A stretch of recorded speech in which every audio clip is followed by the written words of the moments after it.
ছোট্ট মেয়ে সুমি। সে খুব মিষ্টি মেয়ে ছিল, কিন্তু একটা খারাপ অভ্যাস ছিল তার। সে কারো সাথে কিছু ভাগ করে খেতে চাইতো না। একটু দাঁড়াও। বন্ধুরা দৌড়ে আসে, সুমি চকলেট লুকিয়ে ফেলে। সুমি, একটা দাও না।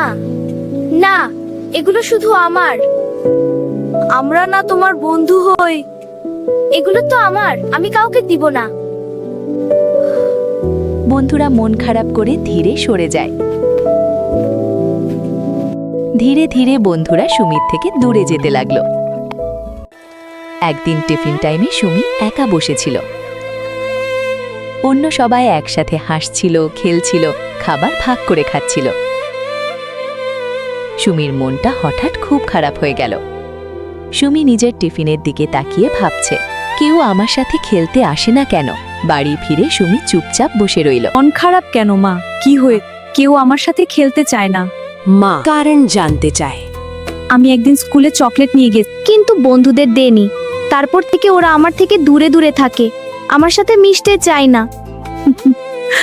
কারোর সাথে কিছু ভাগ করলে বন্ধুত্ব আর ভালোবাসা বাড়ে। শুধু নিজের জন্য রাখলে মানুষ দূরে সরে যায় মা।